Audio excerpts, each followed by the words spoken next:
And I welcome you to the Inman Center of the East-West Center. East-West Center was founded in 1960 by our U.S. Congress to promote relations among people and nations of the United States, Asia, and the Pacific.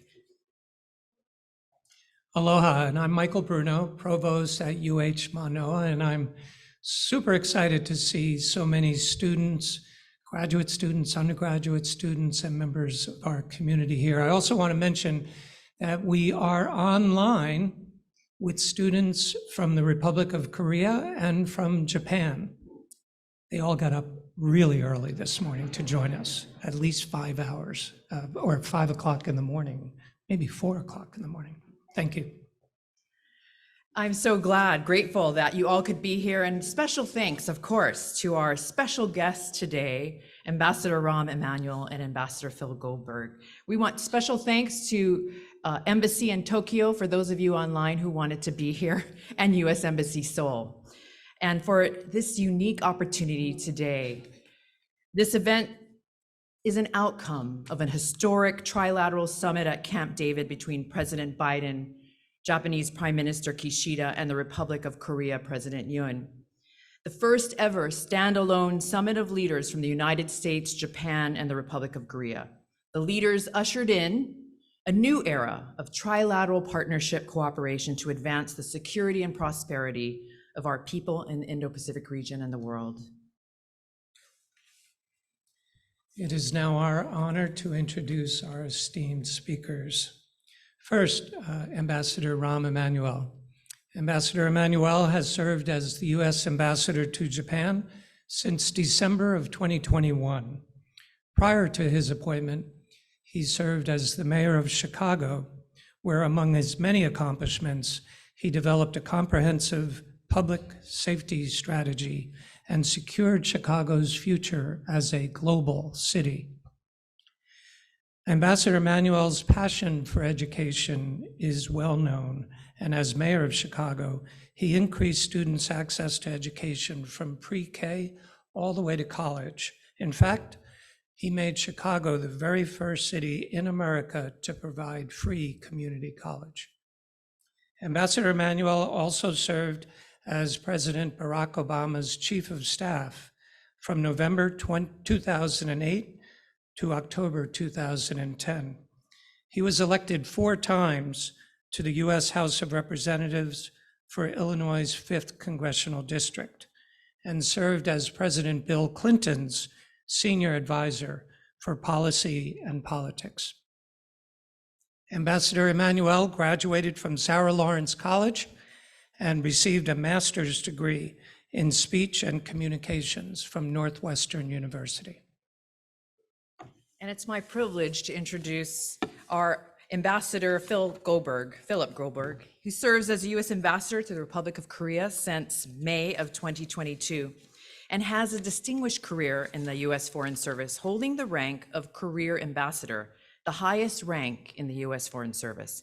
And for many of you students here, you'll find it interesting that he served as the U.S. Ambassador to Colombia, the Philippines, Bolivia, and was also the Assistant Secretary of State for the Bureau of Intelligence and Research. His service has taken him all over the world, including Cuba, Kosovo, Chile, Colombia, South Africa, Bosnia, Herzegovina. During his time in Bosnia, he was a member of the American negotiating team in the lead up to the Dayton Peace Accords. And he helped to put an end to the 3.5-year-long Bosnian War. He's received numerous awards, including the Presidential Distinguished and Meritorious Service Awards, the Department's Distinguished Honor Award, the Silver Seal Medallion for Meritorious Service in the U.S. intelligence community. And like many of you here, he was also a college student and graduate of Boston University.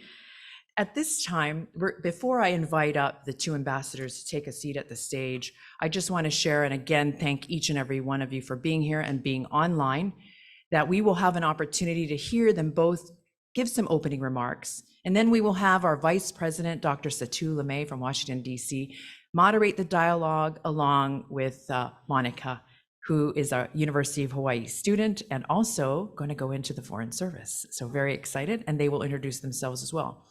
And after this, we invite all of the students here for an international career fair downstairs with refreshments, because that's important. So at this time, please join me in giving a round of applause for our two distinguished ambassadors, Ambassador Emanuel, the stage is yours, and Ambassador Goldberg, if you can come on up and have a seat as well.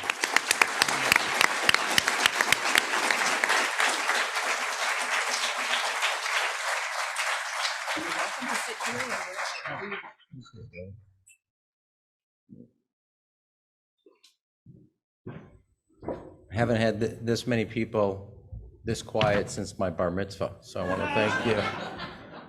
And I would just say to all of you, I'm actually impressed that these young children are here. I'm going to actually take the parents out for, child abuse, that they're here at this time. So let me say this. If I was at Sarah Lawrence and the weather was like this, I would not be in here. So you guys get a redeem card at the end of this thing. So Phil and I didn't know each other before we started working on the trilateral relationship, and we have become, at least from my perspective, he may deny this, but good friends in this process, and he's a great guy to work with. Just the other day, on January 19th, milestone was 2-year anniversary of becoming ambassador to Japan. For the Japanese, it feels like 20 years, but it's been actually just 2 years in that process. And, a lot of people have a lot of highfalutin ideas, and you could tell by my background, I do politics. And so let me try to break this down at least in the region, kind of in the most kind of raw core aspect. Our message to the region and to the countries in the region is that we are a permanent Pacific power and presence and not going anywhere. And you can bet long on America. China's message is we're the rising power, the declining power. And if you don't sign up, we're going to give you the Philippine treatment. And that's kind of, I know there's other stuff and there's a lot more other stuff, but that's kind of basically in its most raw form, the message communication, the strategic vision, and the application of that. Now, part of China's strategy is that the United States, Japan, and Korea can never get on the same page together. Can't get, not just in lockstep, but on the same page, view the region the same way, and also then apply a concept together. And I think what was accomplished at Camp David was a significant down payment, not only on a strategic vision, but why the 3 democracies facing the most serious challenge at the most critical point and juncture could align strategically. All 3 countries this year, or the last year, 18 months, all 3 of them produced national security documents. Now, they all have a different slight variation, but basically see the world the same. And when the 3 countries, the United States, Japan, and Korea, are on the same page, we project in a different way. Since Camp David, there have been well over 30 different trilateral gatherings. And the entire strategy and goal by the president, directed to the team, is to put into the institutions of the bureaucracies and systems of all 3 countries, embedded into the systems, a trilateral culture. As recently as the other day in Davos, there was an announcement between the University of Chicago, University of Tokyo, and Seoul National University on a collaboration of research on quantum computing. Now, we had to work that out between Tokyo and U of C earlier. It was announced at the G7. We added, and it was a process, Phil and I worked on this, Seoul National University. So it's happened from the presidential level to the presidents of universities, military level, trilateral exercises to embed that mindset. And I kind of add one other thing, which is why it was significant, not just for the political and strategic visions. I think it's pretty, if you really want to get depressed, you just open the newspaper. It's a pretty dark time in the world when you look at what's going on. I also think if you take a step back and are honest, it's not like the United States and Japan don't have a complicated history. It's not like the United States and Korea don't have slightly a complicated history. And it's not like Japan and Korea don't have a complicated history. And over the last year, what got worked through was the decision that dialogue and diplomacy was of a more valuable set of tools to look to the future rather than aggression, coercion, or suppression in trying to chase some historical fact from the 16th or 17th century, which is what's happening in Ukraine, you could argue also in the Middle East. And I do think it stands out, not just for President Biden, but it stands out for all of us who believe that there's a different way, different approaches, other tools to use before you ever, if you have to, use aggression. And I think when you look at the history of the three countries, you look at the complexity of those countries, that a trilateral set of principles were established, but also the important role that dialogue and diplomacy, and something my wife accuses me of not being very good at, listening, can play a role at. And I think that, to me, is a statement of what accomplished, and it stands out in contrast to other things in the world of what has been accomplished. Now, I also think we have some obviously challenging times in the region, not just China, North Korea, and Russia. And that is a perspective that I think only can, add some adhesive tissue to the relationship. And the real test of time will be as we face off or deal with hoping not to have situations, but the test of time going forward to the adhesiveness of this relationship.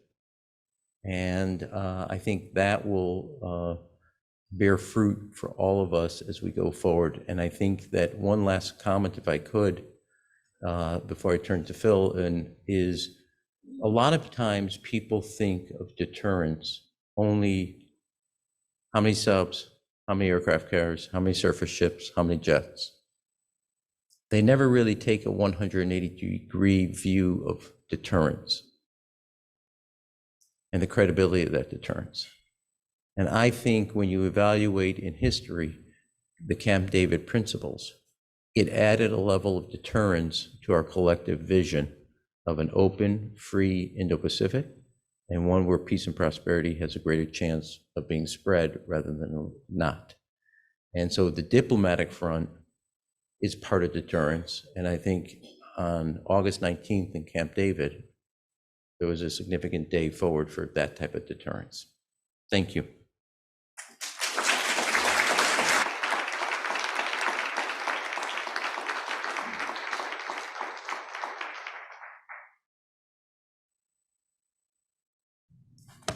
I'm going to try doing this with a text, something that Mayor Emanuel and now Ambassador Emanuel doesn't use. First, thanks to President Varaslam and to Provost Bruno for arranging this wonderful forum. And thank you to all the students for being out here. I want to thank East West Center and the university for using a very dated photo that makes me look much, much younger.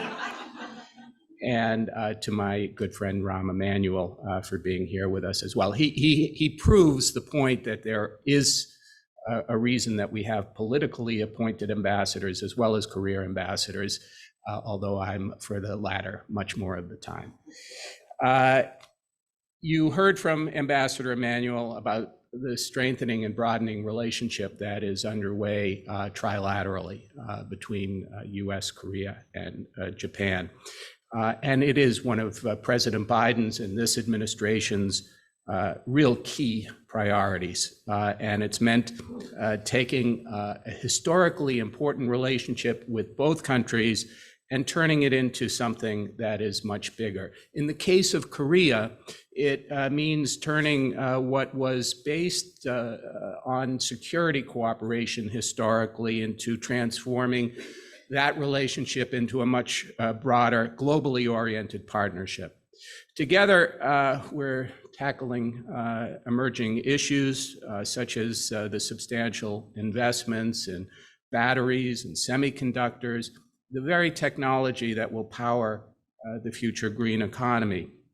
But first, it's important to put this whole process into some historical context. I.M. Pei, who helped as the architect of this beautiful building and the one across the way, said that lasting architecture has to have roots. And while as a professional diplomat, I might be a bit biased, the same could be said for diplomacy. That's because diplomacy needs roots too, and these kinds of events that we've been pushing don't happen in a vacuum. It's about genuine relationships built over time with empathy and respect. Or as George Shultz, the former Secretary of State, once said, it's about tending the garden. And this particular trilateral relationship was built over many years through countless acts of friendship.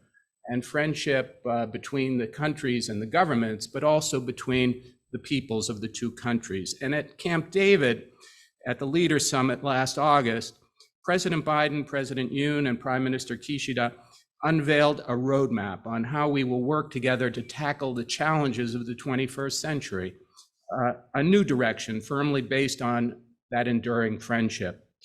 On issues ranging from securing supply chains to condemning Russia's horrific invasion of Ukraine, our leaders presented their vision for closer cooperation and concrete steps on how we'll make that a reality. For example, they announced the first annual Trilateral Youth Summit that will take place in Busan in Korea this July. Where Camp David was about our top leaders, the Youth Summit is based on the idea that young people, such as all of you or some of you, should help determine the future of this relationship and about world events. And I think it's very important to know that several University of Hawaii students applied to attend as delegates. They also called on us to leverage one another's expertise to help countries around the world strengthen their own societies. Think about it. That's why USAID convened a dialogue here at the East-West Center last October with the ROK and Japanese international development agencies to coordinate future projects. This will mean more effective aid programs and more career opportunities for students. But it's equally important to remember that our diplomatic partnerships are not just about dialogues and summits. Instead, they're really about all of you, about how you'll work across borders with friends and partners to navigate an increasingly complex and interconnected world. I know global, the concept of global is not all that popular in many quarters these days, but we are interconnected regardless of movements to try to disconnect. We're connected. And thankfully, many of the students here are in an enviable position because of it. Hawaii is not only a travel hub for the Indo-Pacific, but your state's rich cultural diversity also gives you unique insights into the region, particularly when it comes to Japan and Korea. Hawaii hosts over 1,000 Korean and Japanese students each year. This affinity goes both ways. South Korea is now the third most popular study abroad destination for Hawaiian students. So there's even a Korean institution called Inha University. And the Ha, guess where it came from? Yes, Hawaii. It's no surprise that these two sides like each other so much. Last year was the 100th anniversary of Korean immigration to Hawaii, which, as you know, made Korea an indelible part of the state's cultural fabric. So now's a perfect time to take the next step for all of you to study, work, or volunteer in the region. You can learn more about the many opportunities and scholarships we offer at the career fair after this discussion. And I'll stop by to talk about some of the opportunities in the U.S. Foreign Service and internships at U.S. embassies. So I hope to see the students there. Once again, thanks everybody for their interest in these issues, and we look forward to the moderated discussion. Thanks.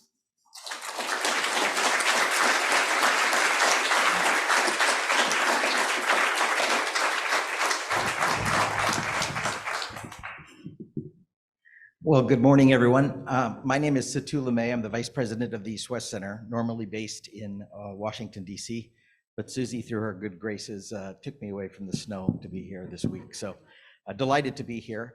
I never thought I'd be overdressed to moderate a panel with two. I never thought I'd go to a panel without socks on. But absolutely delighted to do so.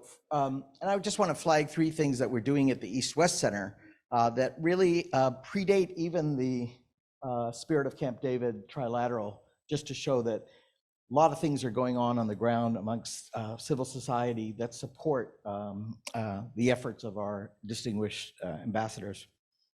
One is that the East-West Center has produced Japan Matters for America, America Matters for Japan, and a similar one for Korea, a report, and it's an interactive online, which maps out how the US and Japan and US Korea interact from everything from trade, investments, students, tourism, civil society relationships at the state, congressional district, prefectural, and provincial level.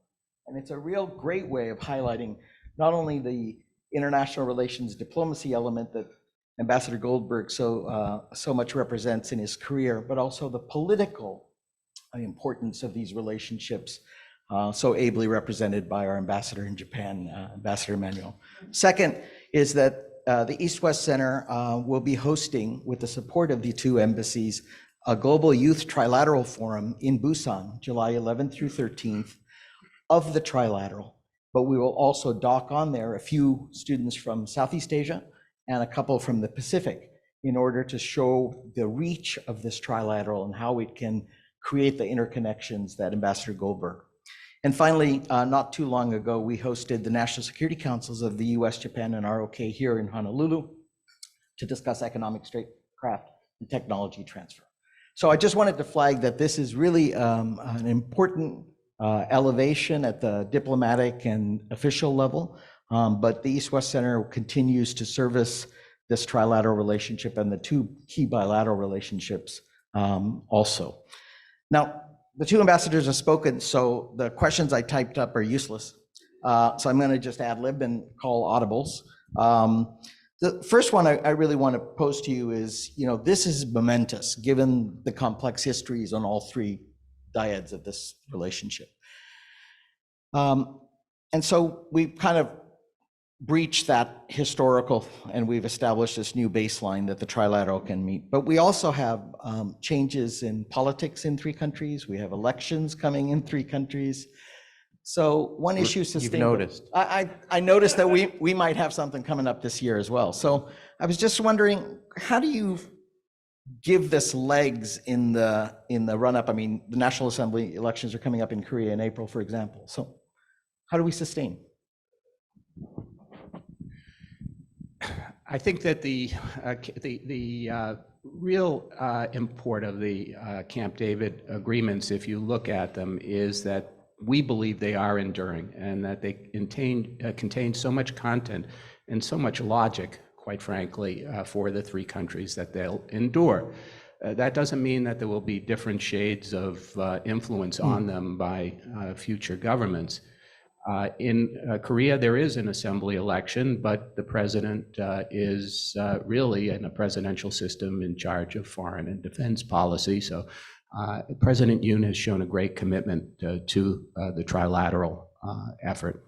In fact, in some ways, he's the author of it by making the decision, a very strategic decision early on in his presidency, to try to address one of the lingering historical issues, to try to grease the path to a better relationship with Japan, which of course allowed us to then corral the three countries into the trilateral relationship. If you look at those documents, they contain such an extensive list of agreements on areas that are new to this kind of diplomacy in science and technology. Rahm mentioned, and he was central to it, he didn't say, to the agreement between the three universities on quantum physics. Well, we're doing the same on AI.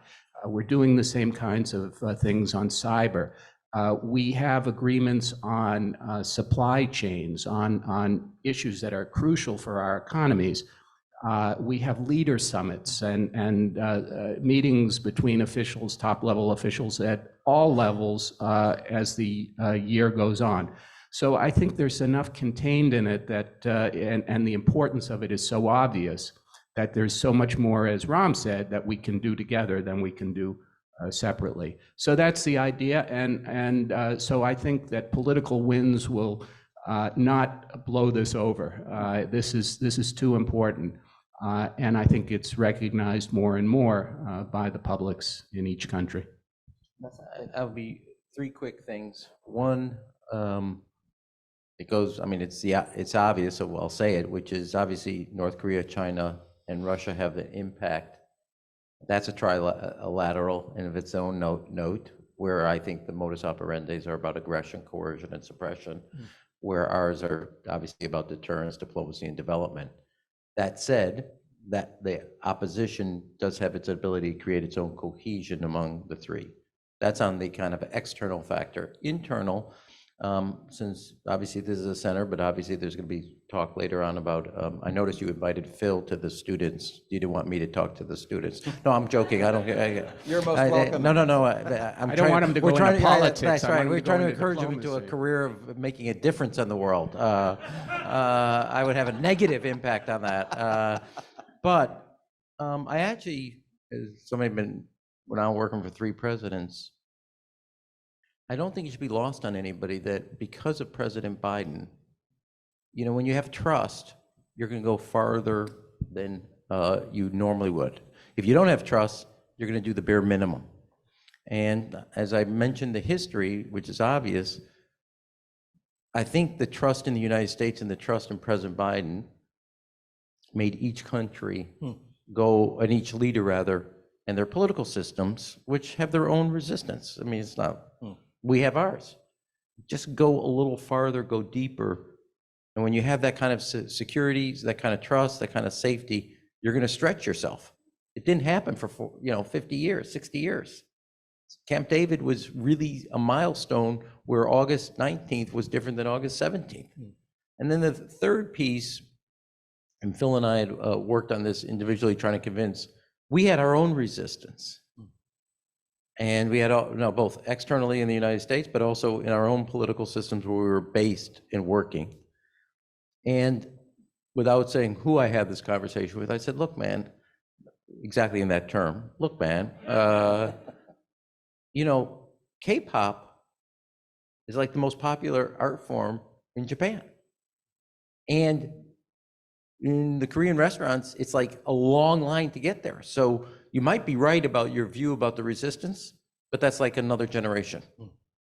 And the other pieces, without knowing everything, but I've looked at some public opinion research, anime is really popular in Seoul. And you're missing where the future is. And leadership sometimes is about getting ahead of that curve. And part of persuading all 3 countries, not 2, of the politics was, and the economics and the societies were changing and not caught where they were in a time warp. I'm not saying there isn't resistance. There's a lot of speed bumps. But the fact is, they're not the same, and they're not the same height, they're not the same pressure points. And I think to the 3 leaders, they get credit for actually looking around the corner, waiting to, rather than waiting to that. So external leadership, and then seeing where societies were going, and then maximizing that for the political benefit. Thank you both very, very much. Let me turn to another issue that has come up in my conversations in the region. Is we've got this trilateral, really, new thing. How do we walk that line of the trilateral as, linking these critical alliances with opposing potential antagonists in the region, framing it as an Asian NATO, part of containment, so that others in the region, in Southeast Asia, in South Asia, in the Pacific Islands, elsewhere in the region, see this as a platform for public good, that they're going to get deliverables out of it, not just containment out of it, How do we walk that line? How do we frame that for the region? I think it's important not to present this as against anyone or anything, but rather as a positive move of democratic countries, like-minded countries that are working together. Ram mentioned, and I think it's an important way of looking at this, that President Biden and the Biden administration has stressed alliances working together for these purposes. In the case of Korea, Japan, and the US, there are things that we can do together in Southeast Asia, in the Pacific Islands. In fact, we're already doing it. I made mention of USAID signing a partnership with the Korean and Japanese counterpart agencies. Where Korea and Japan are much more able, in some respects, to work in these regions. They're very well respected, the economic progress that they've made. And it's one area where we can show demonstrably to those countries that this is something that is in their benefit as well. It's not working against them. If it's a competition in some ways with China's programs, Russia less so, then it is going to be some sort of distinction that will be made, but I don't think it's an invidious comparison. I think it's one that actually contributes, and we're able to really further their well-being in addition to ours. If it's cooperation on climate change, if it's which is important, especially in the Pacific Islands, if it's cooperation in science and technology, where we can spread those the wins that we have in those areas to these countries. It shows that these are important issues for them as well as for us. Well, this would be a challenge for us, which is we always define deterrence in battleships, planes, troops, and with two countries that the United States has a pretty significant military footprint. The key for us as Americans is to redefine deterrence. What we do in the academic area, like the research we just talked about, what we do on the diplomatic front, what we do on development in another country, in unison, whether it's on infrastructure, economic development, student exchange, it's in that aspect that you also have a deterrence. Also in the United States, look, K-pop is popular. You just had the boy and the heron win the Golden Globe. What's called, I don't like the term, but soft power, that currency of persuasion rather than aggression works. And so I think about it in the term that we have to widen the lens and definition of deterrence. And I think this trilateral partnership, by bringing more people into it and making more people see that they can be part of a winning team, I think has its value. So that's how you do it. Let me pull a thread that both of you touched on, is the economic piece. I mean, here we have the first largest economy in the world, the United States, second or third, depending on how you chop these numbers in a particular year for Japan, and this enormous progress by Korea. It's now 8th or 10th, depending on the year. But we've got all kinds of arrangements in the region. And one of the things that keeps causing anxiety is how we're going to approach coordination on creating the rules, both at the global level and the regional level, that keep open markets, that keep a trade and investment flowing, that aren't subject to coercion, that are rules-based. How do we do that through this trilateral? That's one of the areas. They're all on, Korea's not in CPTPP, the Comprehensive Trans-Pacific Partnership Agreement. Either are we. Yeah, we're not either. But both are in IPEF, or at least negotiating parts of IPEF. How do we move this ball forward in the region, which is everybody's main concern, is how do we maintain economic growth and produce jobs and feed our people? In the case of a multilateral agreement, you're right, IPEF, the agreement will open up agreements on different areas of cooperation and rules of the road. I think that is important. In terms of our bilateral relationship with Korea, it's exploding in terms of benefits for both countries, exploding in a good way. It involves everything from electric vehicles, batteries, and solar cells that are being produced in the United States with huge investments from Korean companies. Why is that happening? Well, some of it's happening organically, but some of it is also happening because of the Inflation Reduction Act. Semiconductor factories are being built because of the CHIPS Act. So there is an incentive also, but also an understanding that the areas where we might have a competition with China, for example, where we've said that we have to have a small yard but a high fence to protect our most important national security products, such as semiconductors, which then leads to AI or military applications, is something we have to do with partners and allies. And that's something we're doing with Korea and Japan more and more. So it actually is a combination of business, but also national security that are driving, I think, the economics of the region, but also of the world. And there's really a good story, a great story to be told in the case of Korea and Japan also, in terms of investments in the United States that are driven by legislation. What was seen initially as perhaps a problem with the Inflation Reduction Act has turned into a great advance, even for the Korean companies such as Hyundai Kia, which were saying they were going to be disadvantaged. Hyundai Kia last year was the second largest seller of electric vehicles in the United States after Tesla, which is well ahead. Just to be quick, is for the last 4, and it looks pretty realistic for the next year, so P5, Japan is the #1 foreign direct investor in the United States, replacing Great Britain, which had it for 12 years. And the United States is the #1 investor in Japan. Now, in truth in advertising, starting my career in national politics, I was doing stuff for President Clinton in the election. We were running ads about Japan in Wisconsin, Pennsylvania, Michigan. You couldn't do that today. Largest EV factory going into the United States for a foreign company, Toyota, just shy of $14 billion in North Carolina.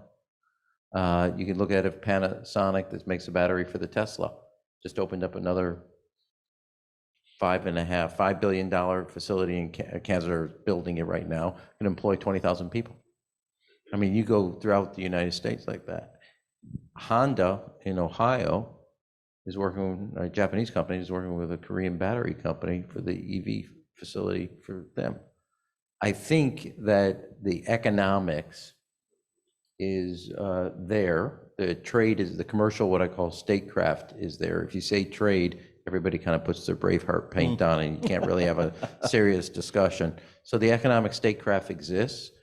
I'm more cognizant and current on it vis-a-vis a bilat. I couldn't say Korea, Japan. I do know from a tourism standpoint, it's very, very robust from that standpoint. I can't say cross-border in the sense of other pieces of trade, but I will say take the critical, this is the last point, of semiconductors. I've always described Japan as a supply chain of the supply chain. There is nothing in packaging or materials in the semiconductor is not done with the Japanese company. There are 18 different companies in Japan in the semiconductor production process that run 50% of that sector worldwide. So Japan plays an essential role when we think about what we have to do with Taiwan, Korea, Japan, the United States, the Dutch, getting aligned from a strategic perspective. I just want to add, for those who There's no want to rebuttal time here, Phil. Okay? No, that's it. Phil, how many people know? I want to thank the gentleman from Illinois for his. Could he yield? Yeah, would he yield for a comment? We're actually thinking of taking this on the road, okay? I was just going to invite you to precisely this, to consider taking it on the road, but I don't want to interrupt Ambassador Goldberg. I forgot what I Rebuttal. was going to say. Don't pull the rabbi thing here. Go ahead. No, come on, Phil. No, He always plays the hurt. child. Look, you guys make a great point about these jobs. Korean investment is going through the roof in the United States, post-IRA, et cetera. But I'll tell you, we did an assessment, we did a poll with the from your National Opinion Research Center at the University of Chicago. And one of the striking findings, that there are public elite differences, every poll, fine. The really interesting thing is where investment creates jobs and where exports as well as imports produce jobs. That's not the places, both congressional district and state, where the importance of these two countries was perceived. And so we have to end, but I want to invite you to go on a road show. Yeah. Well, but we'll take that role on the road and to explain to the American public why these two countries in particular are producing and engaged so much across the United States, because that's not filtering into some of the opinion research and responses that we're getting in our studies. So any thoughts as we close on that? I do think I'm the left side of my brain from 30 years in running campaigns and politics. I would just say I'm not sure, because I should stop interrupting myself. One, support for trade in America is at the highest level it's been in 30 years. You wouldn't know that. Two, how you ask the question can elicit different answers about whether there's support. I always think the question of trade is posed as an economic. You'd be amazed how the answer is different when you pose it as a national security. Classic, since I have some role in this, President Obama pushed for the bilateral trade agreement with Korea when North Korea sunk the South Korean ship. That wasn't economics, that was national security. And then that was the last significant trade agreement passed. Now Korea trades more, correct me if I'm wrong, with the United States than it does with China from a commercial. Some months. At least for this, as I'm saying it right now, just today. Not close. But yeah, but anyway, the United States trade with Korea is great. So if you pose it as a national security argument, it has a different posture than when you pose the question rather, purely as an economic job argument. And so and that has been consistent, we got away from it, which may explain also when we didn't do what we were supposed to do as a country. So the question, what you're trying to scratch at, it matters how you phrase it. I'll be taking a road show with the Korean ambassador to the US in a couple of months. And we're going to start out in Michigan, move on to, which is a competitive state politically, but then we're going to move to Indiana, Kentucky, and Tennessee. The biggest amount of Korean investments at the moment are in Georgia and Texas. So you're right, those are not in places, and as Rahm said, where the imagination would lead you to believe that those states would be the ones that are most appreciative of this kind of trade and investment politically. But maybe it's in other areas of the country where the investments may not be as large, but the people can see that that's an important part. I'm sorry. There's a rebuttal. No, it's not a rebuttal, but I want to underscore what Phil just said and make one other point. If you ask people, would you rather send tanks or would you rather send trucks? Trucks win. I also, it's important also to remember that this kind of trade and investment isn't just going in one direction. It is the case that Korea is our sixth largest recipient of agricultural products of trade. That at the moment there are huge investments going on by American companies, especially in the technology sector. There is a $2.5 billion investment by Netflix to create new Korean content for those K-dramas and movies that everyone loves. So it's really, it's going both ways. And when there are sometimes political arguments in Korea that, well, you know, why are you making all these investments in the US? Well, President Yoon just announced a $462 billion project funded by Samsung and SK largely to build a semiconductor cluster in Korea. It really is a win-win for both countries. And I often say to people, you know, you turn on a television set in an American hotel room, which I do often when I'm visiting, and it says either LG or Samsung when you turn it on. And even where that television may be assembled, it is the case that there are components made in Korea.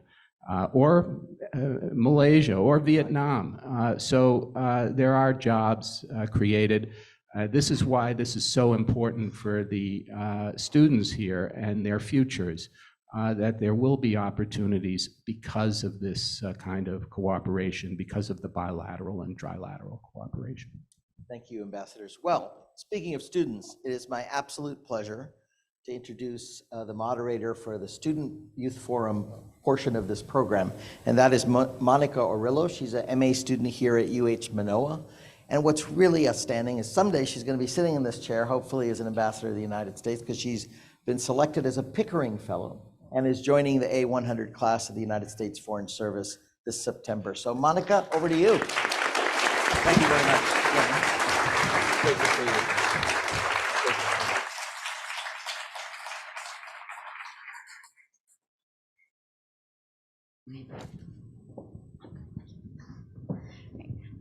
Thank you so much for sharing your thoughts. We have about, I think, 30 minutes. And I think this is the point where I would like to invite the audience to engage in this conversation after hearing a lot of big ideas from the ambassadors. So I would like to just invite those who are joining us virtually, please feel free to add your questions into the chat or use the raise hand function. And for those who are in person, I would like to invite you to line up at either one of the microphones on either side of the room, and we'll go ahead and alternate between anyone who is in person and the questions coming in virtually. And because this is a student town hall and I see a lot of students in the room that I know, I would like to emphasize and encourage any students to come forward with any questions they might have for the ambassadors. But while you are all kind of getting your thoughts together and to kind of get the conversation rolling, ambassadors, I wanted to bring the conversation kind of back to the place that we are in and also back to the people who are in this room. You touched briefly on the ways that the growing trilateral cooperation might affect Hawaii and the Pacific Islands. You talked a little bit about how we change the meaning of deterrence, our role in climate research. But I wanted to ask you what you might like to see from the students, the researchers, and the young professionals who are based here in Honolulu, and how might we engage with this growing relationship? Well, you're already engaged. You're engaged to the Foreign Service, and you'll soon be married. So I think that's clearly, don't say anything. That's clearly one way, and we're going to talk about some of those things in the job fair later.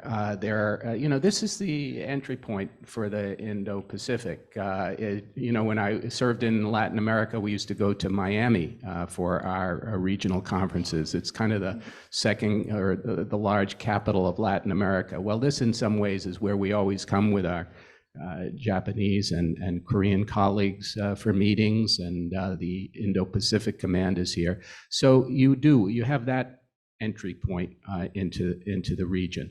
For students and scholars, that provides proximity, but also familiarity with the issues.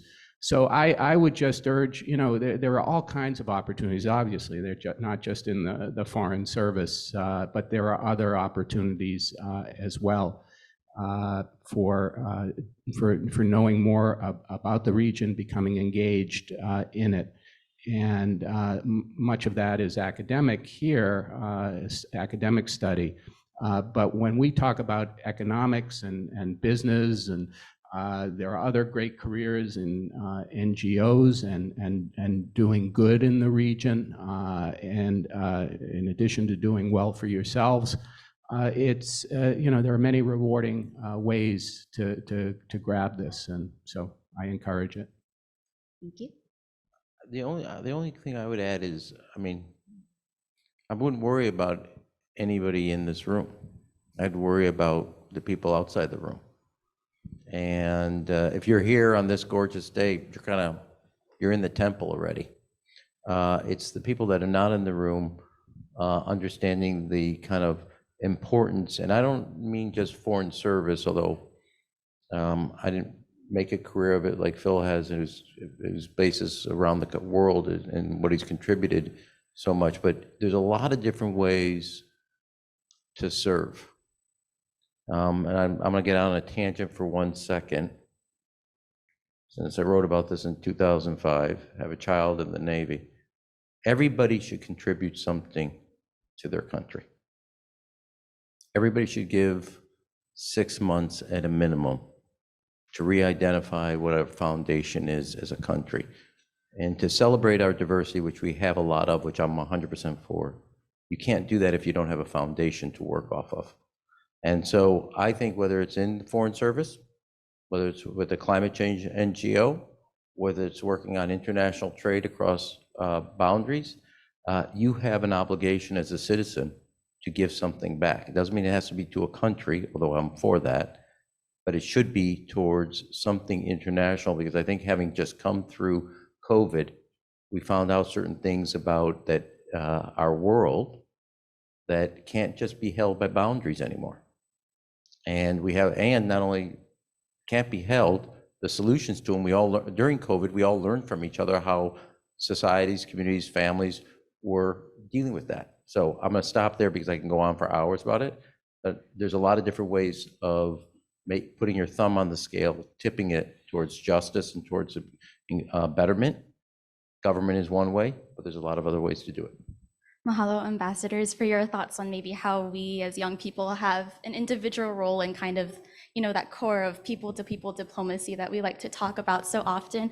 And I would like to go ahead and welcome our first in-person question. If you can go ahead, step up to the mic, introduce yourself, name, organization, and feel free to ask your question. Aloha and welcome. Thank you very much for coming. My name is Pia Mazinga. I'm currently the reigning queen of the Martin Luther King Parade. And one of his edicts or issues was nuclear concerns. And I'm wondering whether it's possible that with that idea, we could move forth in maybe creating a partnership between Korea and Japan. I know that Japan has the Hiroshima location, and I know that Japan is one of the few places that has the Martin Luther King celebration and also monument. So is there any way that we as students can be involved in the perpetuation of those kind of issues? That was one question I had. But then the other real quick question was that what training can we have when we're dealing with the issues of trying to protect us against predatory investments, investors that China is doing, or the protection of our agricultural and infrastructure? What kind of training should we secure to be able to be equipped to deal with those issues that are current? If you can make some suggestions. Thank you so much for your questions. So I heard two there. I was hearing one, how might we as students kind of engage with and respect, the very difficult memories associated with like nuclear history, and how might we be a part of that conversation of deterrence? And then a second question was, how can we protect our agriculture and our infrastructure systems from things like predatory investments? I'll just take on the first question. I actually thought one of the more, I don't know if it actually resonated here with the United States or you saw it, but during the G7, the Prime Minister held the G7 in Hiroshima. the host of the G7 gets to invite other countries. Prime Minister Kishida invited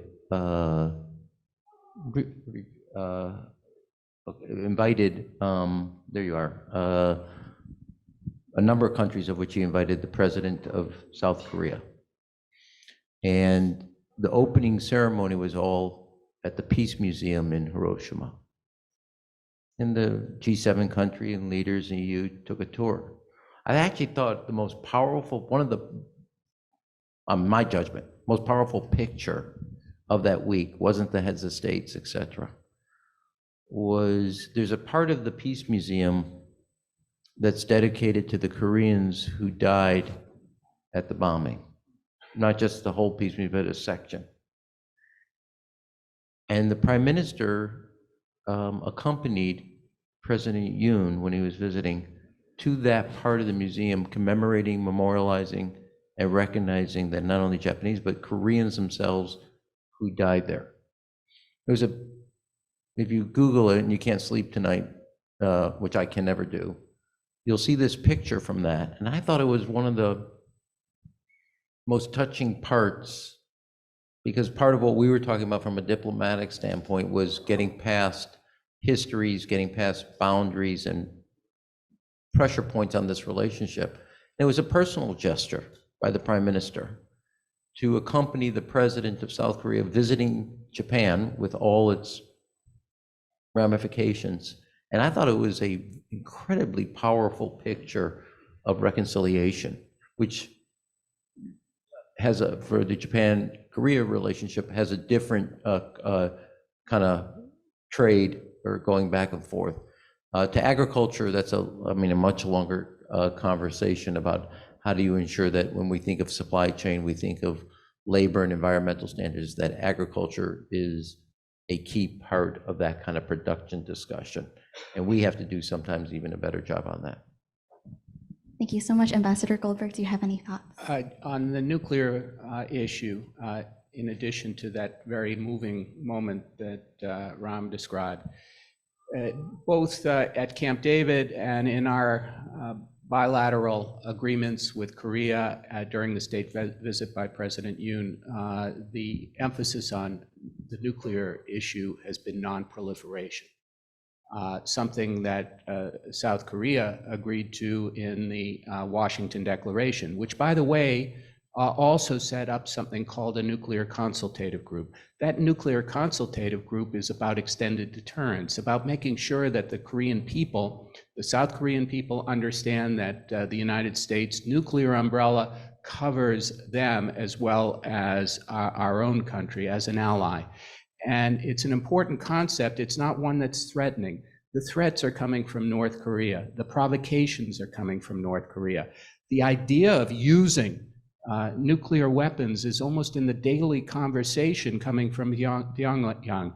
And that is the root of the problem. And so what we say is we believe there should be a denuclearized Korean peninsula, living in peace and unified. What's coming out of Pyongyang? No longer unification. Enemy number one, and use of nuclear weapons. That is something that we will stand up to, but not something that we will provoke, and certainly won't threaten. On the predatory practices, let me just say that the Korean investments in the United States are going to help us create the green economy that so many of the people here are concerned about meeting our goals on carbon reductions by 2030 and 2050. Quite frankly, without the Inflation Reduction Act, we'd be dead in the water. We wouldn't be able to even approach those goals. But it's also through the help of these Korean and Japanese companies with these huge investments in the United States that we're also able to technologically and through business address those issues. And that is for the greater good. Agriculture, Koreans are not as involved with, so I don't really know how to address that in this particular context. Thank you so much for those thoughts on a variety of subjects, and thank you so much for providing our opening 2 questions. I'd like to go ahead and turn it to the other side of the room. Feel free to come up, state your name and your question, please. First off, ambassadors, thank you for taking your time to be here today. It was a very informative conference, so to speak. My name is Elijah. I'm a master's student here at UH Manoa studying Asian Studies.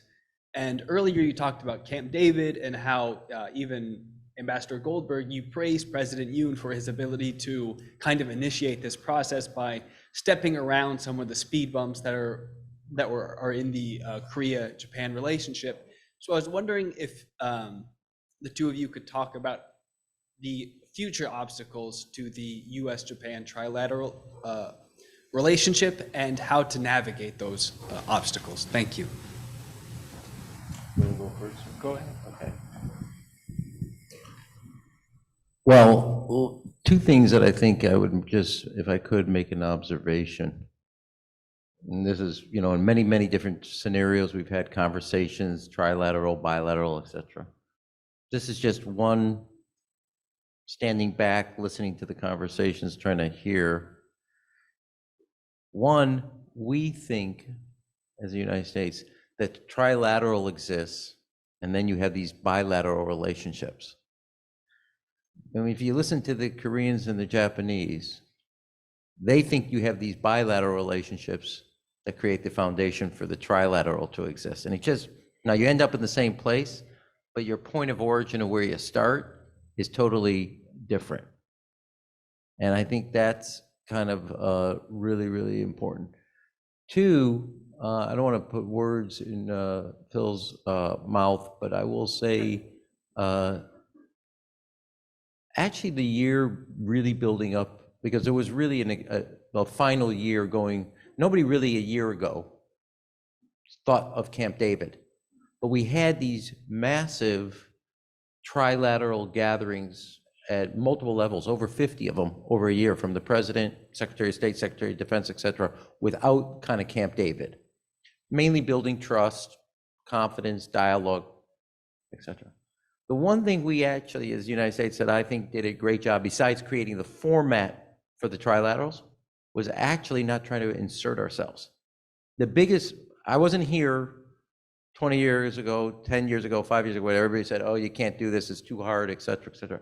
But probably the biggest one of, besides creating the format for the dialogue, was showing some resistance to interject ourselves, and rather than force a conversation through us, just a direct dialogue between the Koreans and the Japanese. So I'm not ready to predict the future, but I will say that there's some lessons to be drawn from the past. And I think to the president's direction to Phil, myself, and the whole team, take what happened at Camp David and drive it fast and furious into the culture, into the institutions of our country, and into our systems. And I'll give you one last anecdote, and then I'll shut up here, is we think of the executive branch.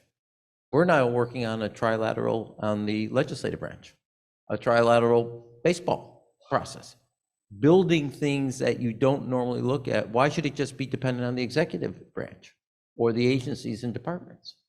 So that's what we have to kind of race to do. And once you start spending some time and money, it will take hold. I see so many people lined up, I'll leave it at that. And wait a second, somebody mark that moment that Phil said what I said stands, okay? I didn't say it stood, I just said. It was so comprehensive, Phil, I think what you really want. I want to give the others a chance to speak. Thank you so much, Ambassador. This is what Goldberg, for happens when leading you have that such space. quality time together. You know, Rahm said that we didn't intervene in this, and we didn't, which is a very hard thing for the United States to do. And that's despite the fact that a year ago I was getting calls from Ambassador Emanuel Goldberg, do something. We need to get this thing moving here. All right. Thank you so much for leaving that space then for our audience. I'd like to go ahead and take a question from a student online joining us from South Korea. And I know you said you didn't want to try to predict the future, but we have a question a little bit about it. And they are asking, different political parties have different perspectives on trilateral cooperation. How do you think politics and elections will affect the future of the relationship? All right, I'll try that one first. I think I answered it earlier by saying that I think there's enough substance in this, and it's so much in the interest of the three countries that it will endure. That's the answer in brief, that this is in the inherent interest of the three countries, but it also represents the values of the three countries. Let me go back to an earlier question that we didn't answer directly, which is that this isn't a new NATO. This is a kind of new concept that also involves many other areas, not just security. And so that's important for people to keep in mind. Thank you. I mean, I think elections, elections have consequences, but I do think even with elections, there's an overarching strategic initiative and self-interest that will play its own role in the relationship, which is why I think the moment it happened, there's no U-turn here. Right, and I think it'll be really interesting to watch how the relationship matures as events unfold over the year. Let me just say that in Korea, one of the arguments, and I think implied in the question, is that there are still controversies about the historical legacy of Japan's colonization and the war. But I think most people in Korea now see the security relationship and the economic relationship as very important for the country. And so that drives it. There are still disagreements about how to handle some of those historical issues, and that is a very political question in the country. Of course, thank you. And I did want to highlight that we are now at the 10-minute mark, so we'll try to cram in more questions. Please feel free to welcome or come on this side. Oh. Can you hear me? Oh, there we go. Okay, hi, I'm Fazer Wooten. I'm majoring in international studies with a concentration in security. And I'm also an analyst and am trying to, in lines of doing what you guys are doing, trying to figure out how do we work together to strengthen Indo-PACOM. As you had mentioned, promoting a free and open Indo-PACOM, keeping that open. I know that you mentioned we've been working this for a long time, trying to get this agreement together. Besides the tenacity in that, what other key elements played a part? Why now? Because you had mentioned the Philippines attacks before, and one saying, okay, they rule, China, not rule, but their message is brunt force, where ours is more of a welcoming, this is what you get when you work with us, more of on a positive level as opposed to a negative point of view with China. So my first question is, why now? With having all of those events that were happening, why besides the ongoing communication, were there any other factors that played a role to make this connect and be possible now? And then my other question was, how do we work? Because there are so many different pieces, so many people trying to achieve the same goal. But as you had said, Ambassador Emanuel, I do apologize. There's different aspects and there's different viewpoints on how to get to the same goal. How do you work on making sure that we're not stepping on each other's goal or on each other's toes to meet that same goal in those different perspectives? Thank you so much for that question. So I think at the core of that question was, can you please comment perhaps on the timing? And then also, how do we make sure that, we are all working together, not stepping on each other's toes, as she just mentioned, to reach our objectives? Very briefly, the timing was driven by three leaders, and especially the two courageous leaders in the region who were willing to take political risks to get there.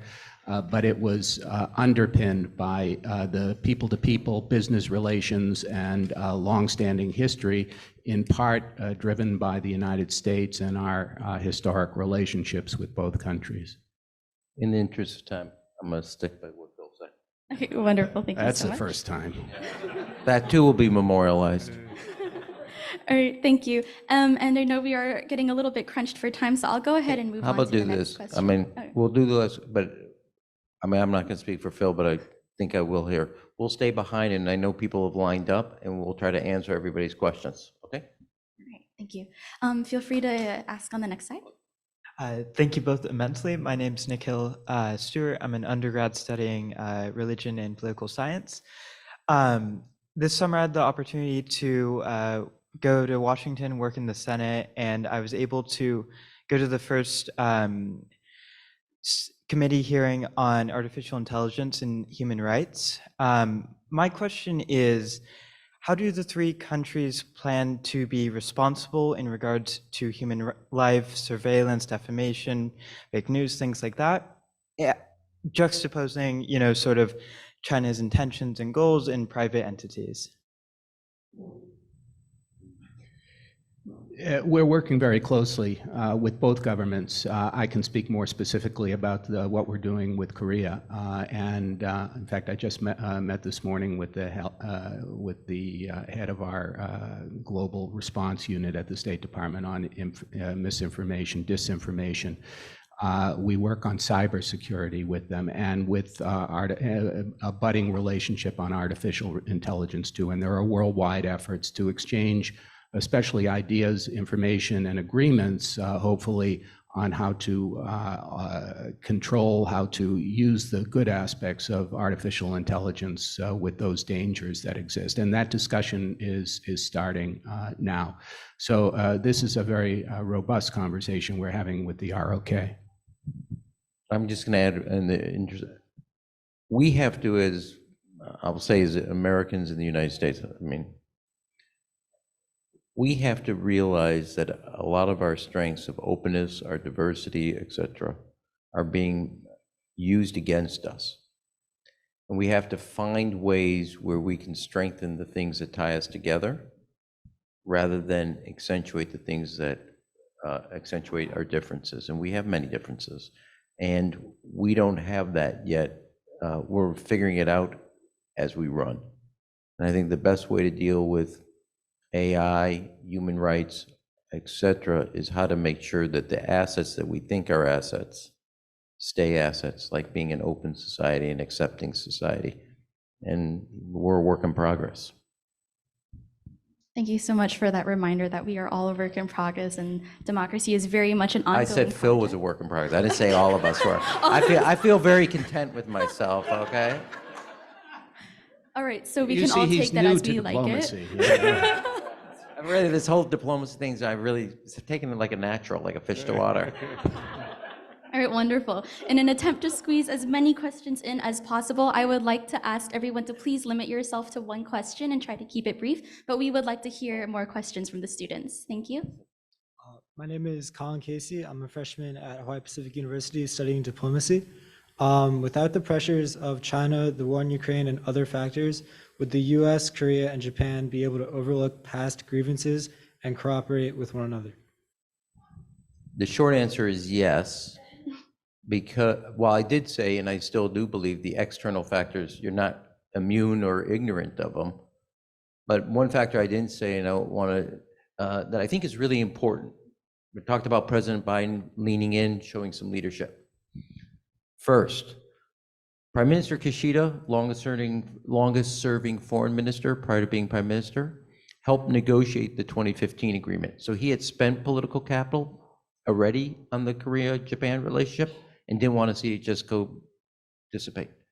Second, just as an observation, President Yoon's father in the 60s studied in Japan. And if you go back to 1960, that's kind of a bold move and left an imprint. And Phil's better at this and understanding this, but there's psychological elements that somebody who's been around 3 presidents that you can, it doesn't answer everything, but you shouldn't be ignorant of it.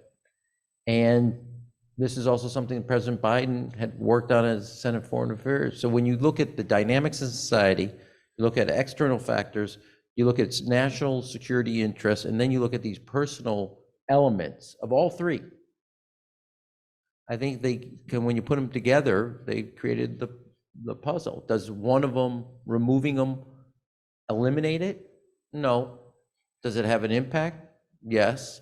And I do think there's a self-interest that, like to the other set of questions, that because of the challenges in the region, this has this new trilateral kind of relationship has staying power.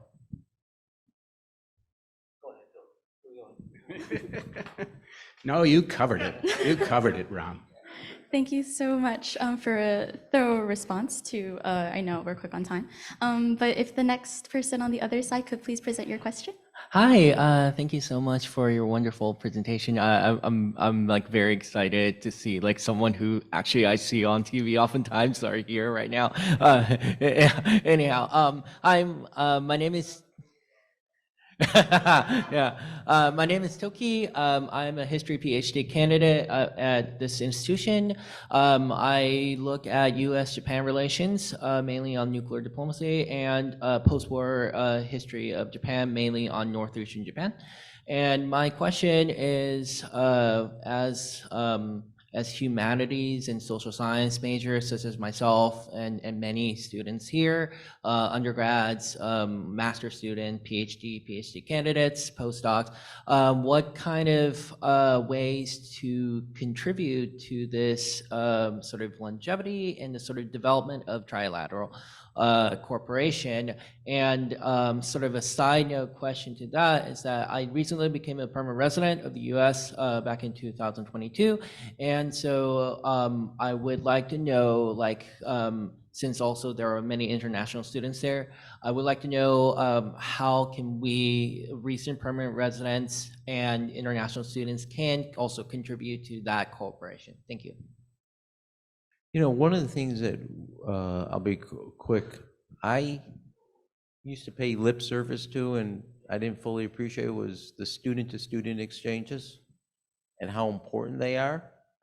Always thought they were important, but it's not like I spent a lot of time. But the foreign minister of Japan studied at the Kennedy School of Government. Her predecessor studied at the Kennedy School of Government. And from what I understand, I wasn't there. The predecessor there, the third, going back 3 foreign ministers starting there, all studied at the Kennedy School of Government. Senator Cornyn from Texas spent a year as a junior in high school in Japan. So student-to-student impact, I mean, I'm just doing that for brevity. There's others I could point to.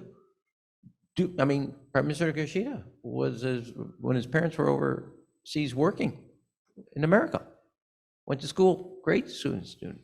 So it has huge impact. So does baseball. So does movies. And that cultural piece, while it's not a battleship, it's not an aircraft carrier, it's an invaluable contribution to the relationship. So what this university is doing, what you're doing academically, major contribution if you want to see the trilateral and even the strengthening of individual bilats exist. Thank you It's 2 so in a row much. that Phil said yes. Okay, that's it. Thank you. Ambassador Goldberg, would you like to add any thoughts on the value of student-to-student programs? I think that we'll be discussing later at the job fair and downstairs some of the ways for people who want to get involved professionally as careers. But I think that getting involved in student exchanges, in also meeting all of the foreign students here. Korean students now make up about 8% of the foreign students here in Hawaii, and I think a larger percentage in the country. So that's one way to be involved with organizations, meeting others, and also thinking about study abroad, quite frankly, especially for those undergraduates here. Thank you so much. And we will move on to the last question. The powers that be are telling me to wrap up. So please state your name and your question. Thank you. Okay, my name is Alung. I'm an indigenous people from Taiwan. My question could be a little bit sensitive. So So that's for Ram. Because I exude sensitivity. In terms of regional security, as a democratic country of Taiwan, of the region. Taiwan just finished our presidential election, and despite the threat and oppression from China, we Taiwanese people chose our own president in our free will. However, after the election, one of our diplomatic alliance broke off the diplomatic relationship with Taiwan, favoring China as their new alliance. I think it is an example of diplomatic competition with China. So my question for you is how can we maintain the peace in the region while facing such aggression? Thank you. Thank you so much. And I think this question really helps bring in the relationship into the context of, other things going on in the Indo-Pacific, and how will this relationship affect our other partners and allies and other countries in the region? We've described the relationship that we have with China as somewhat of a mixture between competition, cooperation when we can, and to be strong also when needed in standing up to China's role in appropriating for itself the South China Sea, for creating various crises, whether it's in Taiwan or in Hong Kong, or the treatment of its own population, especially the Uyghurs, the Muslim population in Xinjiang.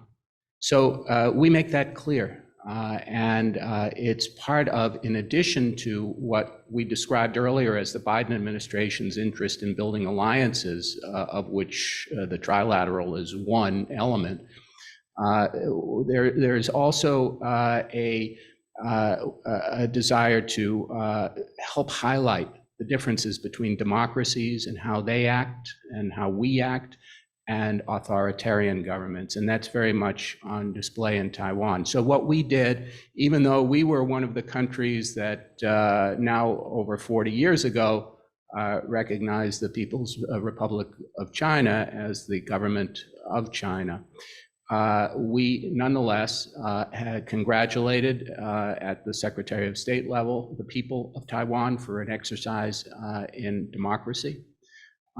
We made clear that our policy on China had not changed, but at the same time that any discussion, any resolution of the Taiwan issue has to be done peacefully.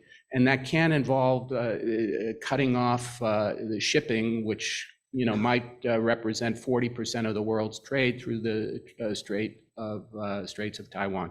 So these are, important issues, but it also means that while we want to cooperate with China where we can, we have to be strong together and collectively when they don't act according to the rules, international rules, and a rules-based order. Let me, a lot of people today say that democracy is in a retreat. Well, go tell the 74% of the people in Taiwan that voted that that was like a waste. It's not in retreat. Now, it's one manifestation. It's not the whole story. But a huge amount of people in Taiwan stood in line to vote. By way of reference, in Hong Kong, only 27% of the people participated. Now, that's just a participation number. I would like to note also that if you look at migration patterns, beyond climate, political oppression is the most common denominator. Okay? Number one, people at the border in the United States trying to get into the United States on the southwest border come from Venezuela, not a bastion of freedom. Number two, Ecuador, not a bastion of freedom because of the gang and narcotics. Number three, Haiti. Number four, China. There's climate in the United States. People aren't fleeing. We sometimes in the free world who enjoy freedom and make it a natural part of our lives forget how powerful freedom is as a seductive centrifugal force. And the democratic participation is one measure as opposed to all the other measures where you look at migration patterns across the globe.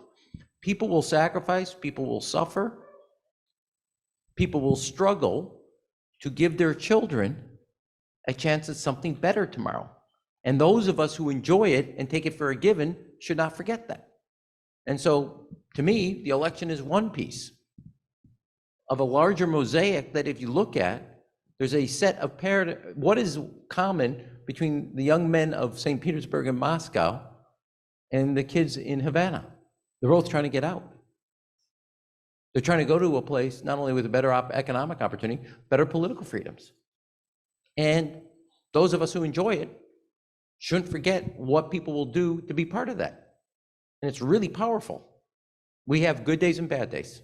We live up to it, and sometimes we really fall way short, and we're not a great example of it. But overall, we get it more right than wrong. Thank you so much, ambassadors, for your thoughts. With closing, I would like to go ahead and just invite, my fellow students to go ahead and think about how these larger themes of cooperation, both in the region and outside and other regions of the world as well, might affect, our work individually as researchers, as academics and students here at University of Hawaii. So thank you so much to everyone for coming. On behalf of the East-West Center, University of Hawaii at Manoa, U.S. Embassy Tokyo, U.S. Embassy Seoul, thank you for taking the time out of your Mondays to come join us and for logging in early in the morning if you're joining us virtually. For those who are in person, you can feel free to make your way downstairs to the International Opportunities Fair and some light refreshments. So I hope I see a lot of fellow students there. And let's please give another round of applause for our special guest. Thank you.